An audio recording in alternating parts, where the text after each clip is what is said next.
कुछ साल पहले मैं होटल्स में बारटेंडर थी। मैं ज्यादातर रातों को क्लोजिंग तक काम करती थी। वो रात के 1 बजे तक होता और मैं आमतौर पर 2 बजे तक बाहर निकलती थी। होटल्स के नजदीक एक वफल हाउस था। मैं अक्सर शिफ्ट के बाद वहाँ खाना खाने रुकती थी। मैं वहाँ की रेगुलर कस्टमर बन गई थी।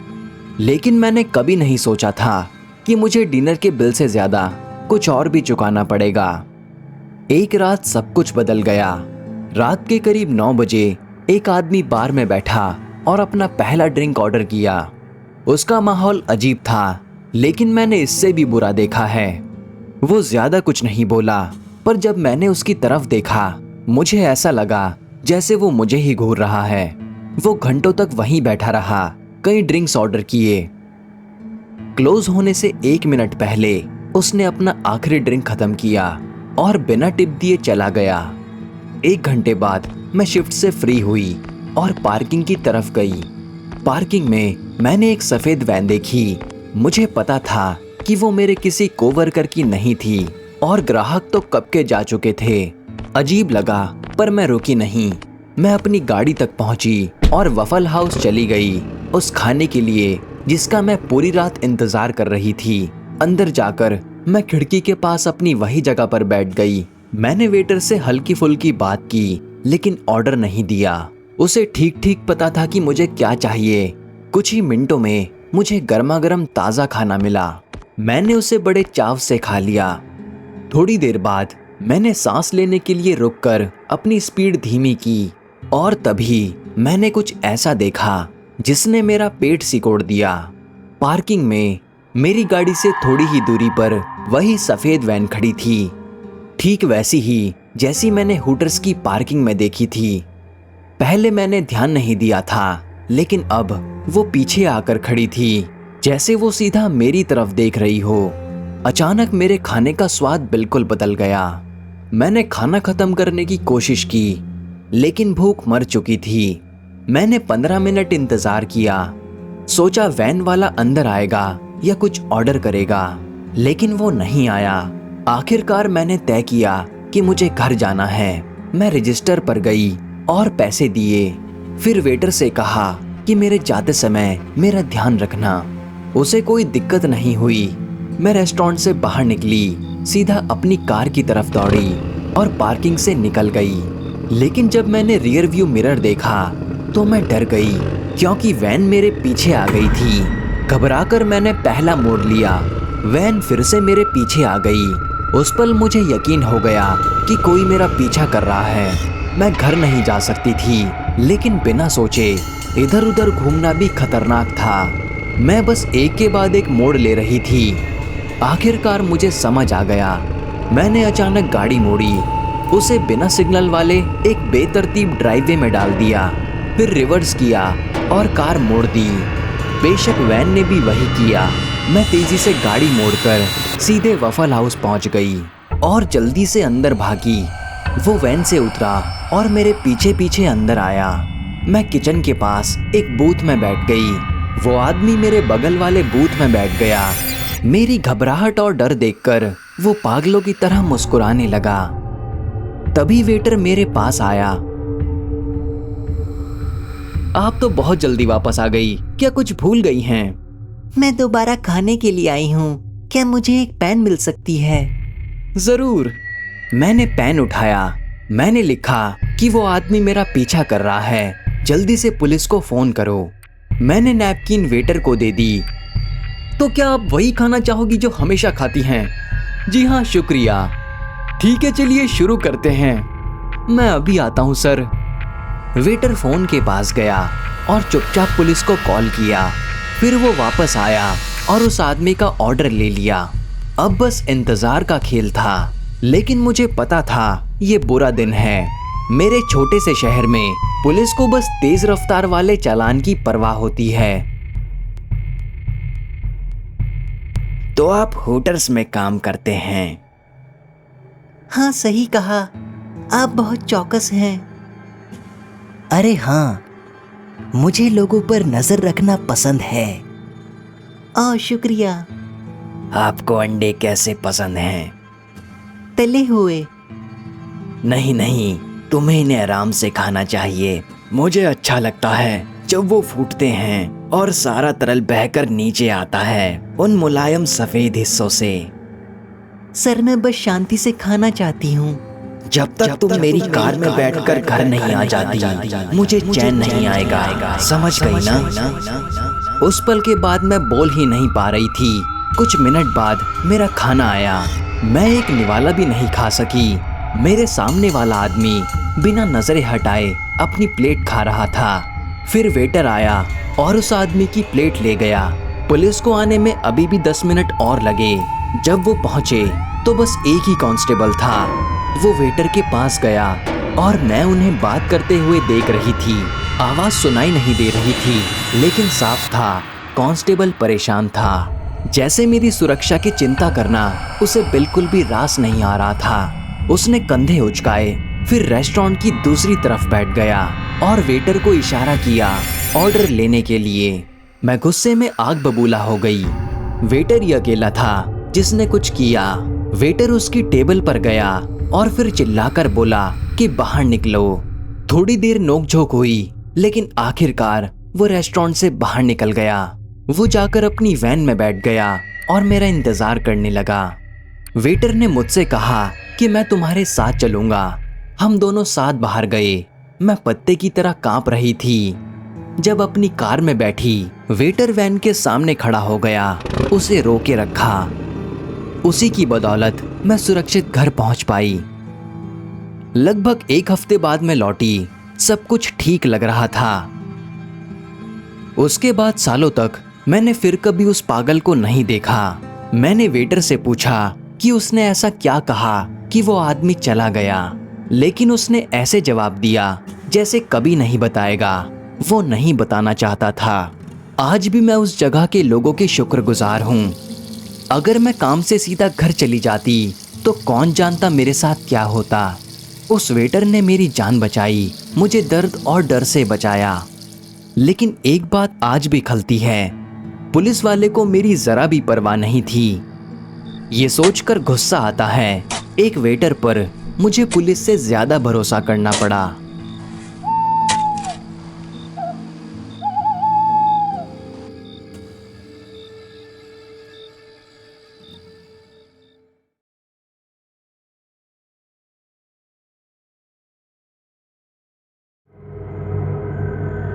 मैं अपने होम टाउन गैरी इंडियाना से आई थी। इंडियाना पुलिस के क्लब में सहेलियों संग पार्टी करने। हमने सोचा था कारपूल करेंगे, साथ रहना आसान होगा, पर किसी ने सोचा नहीं था कि ये शहर भी गैरी जितना खतरनाक हो सकता है। क्लब बंद हुआ, हम कारों की ओर लौटे। मैं कार में बैठी ही थी कि एहसास हुआ बिना खाए मैं ड्राइव नहीं कर पाऊंगी। मैंने फोन पर तलाशा। सबसे नजदीकी रेस्टोरेंट बस 10 मिनट की दूरी पर था। वहां पहुंचते ही एहसास हुआ मैं शहर के एक संदिग्ध इलाके में थी। मुझे भूख लगी थी और मैं इंतजार नहीं करना चाहती थी। मैं अंदर गई, बार में जाकर बैठ गई। भीड़ काफी थी, सब अपने अपने कामों में लग रहे थे। मैंने वही ऑर्डर किया जो मैं हमेशा करती हूँ। कुछ मिनटों बाद ही खाना आ गया। खाली पेट को राहत मिली। आधा खाना खत्म ही किया था कि तभी कुछ लोग रेस्टोरेंट में दाखिल हुए। जैसे ही वो सामने के दरवाजे से घुसे, मुझे उनका इरादा बुरा लगा। उन्होंने स्टाफ से कुछ नहीं कहा, सीधे पीछे की ओर बढ़े। वहां एक बूथ पर लोग बैठे थे। नया ग्रुप तुरंत आक्रामक हो गया। उन्होंने धमकाना शुरू किया। हमने कहा था यहाँ दोबारा मत आना। तुम हमें खाने से नहीं रोक सकते, अपनी औकात में रहो। दोनों ग्रुप भिड़ गए। हर शब्द और भी गर्म था। मैं सोच में थी, यहाँ से भागूं या ठहर कर देखूं आगे क्या होगा। रात 2 बजे वफल हाउस में ऐसी लड़ाइयाँ आम बात हैं। मेरे अनुभव से ये शो दिलचस्प भी होते हैं, पर हालात अचानक बिगड़ गए। मैंने आंखों के कोने से देखा, एक आदमी बूथ से उठा, फिर किसी और ने चाकू निकाल लिया। तभी समझ गई अब बाहर निकलने का समय है। मैंने चुपचाप $10 काउंटर पर रखे और दरवाजे की ओर चल पड़ी। पहले दरवाजे तक पहुंचते ही लड़ाई हाथापाई में बदल चुकी थी। कोई कट सकता था या कुछ और भी बुरा। मैं दूसरे दरवाजे से निकली, लेकिन तभी समझी हालात कितने डरावने थे। एक बड़ा हट्टा कट्टा आदमी सीधे एग्जिट पर खड़ा था, किसी को भी बाहर नहीं जाने दे रहा था। प्लीज मुझे जाने दो, मेरा इससे कोई लेना देना नहीं है। पर वो हिला भी नहीं। उसने कहा, कोई बात नहीं, तुम किसी और को भागते देख रही हो। मैंने अंदर झांका, लड़ाई और भयानक हो रही थी। अब पहचानना मुश्किल था कि वहां पर कौन कौन है। दूसरे ग्राहक देख रहे थे, पर कोई भी अपनी जगह से नहीं हिला। तभी टेबल के किनारे से खून की पहली झलक दिखी। मैं घबरा गई, उस आदमी से बचने की कोशिश की जो मुझे रोक रहा था, लेकिन सब बेकार था। उसने मुझे पीछे शीशे में धकेला।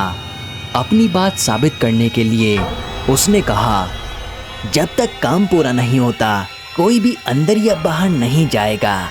एक पल बाद रेस्टोरेंट का बजा हुआ संयम भी टूट गया, विस्फोट जैसी आवाज के साथ। तभी बहरा देने वाली चीख ने दहशत फैलाई। मैंने देखा, हर राहगीर उठकर भागा। मैंने एक पल के लिए बाहर खड़े आदमी को देखा, उसके हाव भाव वही थे। जब मैंने वापस अंदर देखा, भीड़ पहले दरवाजे तक पहुंच चुकी थी। एक पल में मैं घबराहट में भाग पड़ी बाहरी दरवाजे की ओर, लेकिन उस आदमी ने मुझे वापस धकेला। फिर भीड़ ने मुझे आगे की ओर धकेल दिया, सीधे उसके पास। तभी मुझे लगा चाकू मेरी छाती में चुभ गया। मैं लड़खड़ाती हुई बाहर फुटपाथ पर गिर पड़ी। अगले कुछ सेकंड मैं भगदड़ में कुचली गई। यहाँ कुछ आवारा लोगों पर हावी हो गया, जिन्होंने यहाँ सब शुरू किया। वो कुछ सेकंड बाद ही भाग गए होंगे। कर्मचारियों ने 911 पर कॉल किया। मैं सबसे पहले पैरामेडिक्स द्वारा बचाई गई। चाकू अब भी मेरे सीने में था। ये परेशान करने वाला था, लेकिन खून ज्यादा नहीं बह पाया। मेरे फेफड़े में डैमेज हुआ, कलाई टूट गई, 1 दर्जन कट और चोटें भी आई, लेकिन मैं बच गई और पूरी तरह से ठीक हो गई। अंदर मौजूद सभी के लिए ऐसा नहीं कहा जा सकता। दुर्भाग्य से एक व्यक्ति मारा गया, कई और गंभीर रूप से घायल हुए। ये सब हाल ही में हुआ, इसीलिए वफल हाउस में फिर से खाना खाने में समय लगेगा। इंडियानापोलिस में कदम रखने में और भी ज्यादा समय लगेगा। मुझे हमेशा लगता था मेरा होम टाउन सबसे खतरनाक जगह है, लेकिन मैं बिल्कुल गलत थी।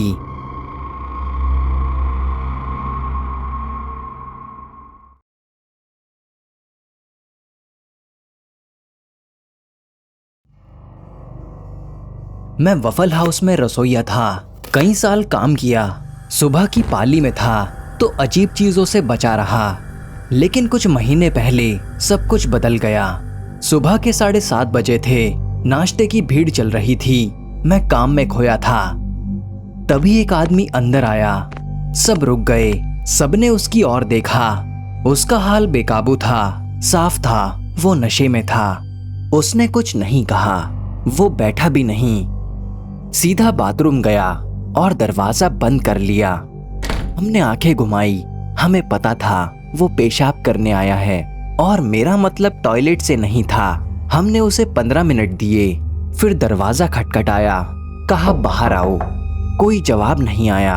हमने चाबी ली और ताला खोला। हम सोच रहे थे वो पागल आदमी जमीन पर पड़ा होगा, लेकिन अंदर कोई भी नहीं था। बस गंदी पैंट पड़ी थी और एक बटुआ, बस इतना ही। हमें समझ नहीं आया वो बिना पैंट पहने कैसे निकला। किसी ने देखा भी नहीं और तो और दरवाजा बंद था। मुझे लगा जब तक सच ना पता चले हमें काम शुरू करना नहीं चाहिए, पर वेट्रेस को परवाह नहीं थी। उन्होंने कहा इतनी तनख्वाह नहीं मिलती कि झंझट झेला जाए। उन्होंने मुझसे कहा गंदी जीन्स कूड़ेदान में डाल दो। हमने बटुआ संभाल कर रख लिया ताकि कहीं वो फिर से लौट ना आए।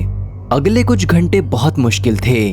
हम पहले ही 15 मिनट खो चुके थे। शुक्र है भीड़ धीरे धीरे कम हुई। मुझे छत पर से आवाजें सुनाई दी, जैसे कोई रैकून हो या कुछ और। मैंने साथियों से कहा, पर उन्होंने नजरअंदाज किया। कहा कि काम पर ध्यान दो। मैंने भी कोशिश की, पर अंदर बेचैनी थी। कुछ ठीक नहीं लग रहा था। लंच से पहले मुझे बाथरूम जाना था। मैं हिचकिचा रहा था, पर मेरे पास कोई चारा नहीं था। मैं टॉयलेट पर बैठा, तभी अजीब लगा। ऊपर की टाइल थोड़ी हिली हुई थी। मैंने दरार से झांका। 2 आंखें मुझे घूर रही थी। मैं घबरा गया। मैंने जल्दी से पैंट ऊपर खींची और रेस्टोरेंट की तरफ भागा। मैं चिल्लाया। जब उन्हें अंदर ले गया, टाइल अपनी जगह पर थी, कुछ भी नहीं दिखा। उन्होंने मुझे ऐसे देखा जैसे मैं पागल हूं। कहा काम पर वापस जाओ। मैंने विनती की, कहा कि मुझ पर भरोसा करो। अगर वो मर्दों के बाथरूम में देख सकता है तो और कुछ भी कर सकता है। पर किसी ने मेरी नहीं सुनी। मुझे एहसास हुआ मैं ग्राहकों के सामने तमाशा कर रहा हूँ। मैं काम पर लौट आया, पर दिमाग वहीं अटका रहा। हर बार कोई ग्राहक बाथरूम जाता, मैं उसे रोकना चाहता, पर रोक नहीं पाता। मुझे यकीन था छत पर कोई तो है, पर कोई मुझ पर विश्वास नहीं करता। धीरे धीरे बेचैनी गुस्से में बदल गई। शिफ्ट खत्म होने वाली थी। मेरा धैर्य टूट गया। मैं गुस्से से भर गया। सीधा बाथरूम में गया, छत की ओर चिल्लाया। मुझे पता था वो पागल सुन रहा है। यहाँ नीचे आजा सनकी, मुझे पता है तू ऊपर छिपा हुआ है, मुझे ऊपर ना आना पड़े। कोई जवाब नहीं आया। मैंने दरवाजा बंद किया ताकि वो भाग ना सके। मैं टॉयलेट पर चढ़ गया, छत की टाइल हटा दी, फोन उठाया, टॉर्च ऑन करने ही वाला था, तभी किसी ने मुझे पकड़ा और छत की ओर खींच लिया। मैंने खुद को रोका, संघर्ष हुआ और छत टूट गई। हम दोनों नीचे गिरे, सीधे बाथरूम के फर्श पर। उसने मेरे मुंह पर हाथ दबा दिया ताकि मैं चीख ना सकूं। चुप रहो, मैं उन्हें खुद को ढूंढने नहीं दे सकता। मेरा मिशन पूरा नहीं हुआ है। मैंने उसे धकेला, फिर अपने पैरों पर खड़ा हो गया। और फिर उसने कुछ ऐसा किया जिसकी मैंने कल्पना भी नहीं की थी। क्या हुआ है तुम्हें? तुम छत पर क्यों थे? बेवकूफ, तुमने मुझे पकड़ लिया। अब मुझे तुम्हें मारना होगा। उसने सिंक पकड़ा, दीवार से उखाड़ दिया। उसकी ताकत देखकर मैं दंग रह गया। मैं पीछे हट गया, कोने में सिमट गया। उसने सिंक उठाया जैसे मेरे सिर पर दे मारेगा, लेकिन तभी दरवाजे पर दस्तक हुई। हे, अंदर क्या हो रहा है? मेरी मदद करो। बेवकूफ, उसने सिंक जमीन पर दे मारा, फिर टॉयलेट पर चढ़ा और छत की तरफ रेंगने लगा। मैंने उसे खींचना चाहा, पर उसने मेरे चेहरे पर लात मारी। तभी वेट्रेस ने दरवाजा खोला, पर तब तक वो गायब था। वेट्रेस ने बाथरूम देखा, चारों ओर तबाही थी। उसने मुझे पकड़ा, घसीटते हुए बाहर लाई, एक बूथ में फेंक दिया। मैं सदमे में था, उसकी पकड़ से छूट भी नहीं सका। वो मुझ पर चिल्लाई, फिर पुलिस को बुला लिया और मुझे गिरफ्तार करवा दिया। तुम बिल्कुल बेवकूफ हो। क्या तुम नशे में हो? छत पर कोई आदमी नहीं है, तुम बस पागल हो रहे हो। नहीं, मैं कसम खाता हूँ, जाकर देखो, मैं पागल नहीं हूँ। हे भगवान, वो हिल रहा है। मैं उसे सुन सकता था। छत पर हलचल थी, पर किसी ने ध्यान नहीं दिया। साथी नाराज थे, उन्होंने मुझे बूथ में रोक लिया। जब तक पुलिस नहीं आई, मैं चारों ओर से घिर चुका था। चलो उठो, अगर तुम खुद से आओ तो हम तुम्हारे लिए ये बहुत आसान बना सकते हैं। नहीं नहीं, वहाँ मैं नहीं हूँ, छत पर देखो, वहाँ ऊपर है। जाहिर है उन्होंने मुझ पर यकीन नहीं किया। तभी ऊपर से आवाज आई, छत जोर से चरमराई। सबने ऊपर देखा, पैनल उभरे और फिर टूटकर बिखर गए। वो चीज नीचे गिरी, सब झुक गए, पर वो आदमी सीधा मेरी गोद में गिरा। कुत्ते, अपनी पैंट मुझे दो। मेरे ऊपर से हट जाओ। मैंने उसे लात मारी, वो जमीन पर गिरा। पुलिस सब समझ गई, उन्होंने उसे पकड़ लिया। वो भाग गया, दुकान से बाहर निकला। पुलिस उसके पीछे थी। आखिरकार कुछ ब्लॉक्स दूर उसे पकड़ लिया। सबको अपनी गलती का एहसास हुआ और माफी मांगी। उन्होंने कहा, हमने यकीन नहीं किया। घंटों तक लगा। मैं सिजोफ्रेनिक ब्रेकडाउन झेल रहा हूँ। मैं वहां लौटना नहीं चाहता था, उनके साथ काम करना नहीं चाहता था। वैसे भी बिल्डिंग को मरम्मत चाहिए थी, तो मैंने नौकरी छोड़ दी। अब मैं डैनी में काम करता हूँ। वही काम, वही दिनचर्या, बस फर्क ये है वहां कोई छत नहीं गिरती।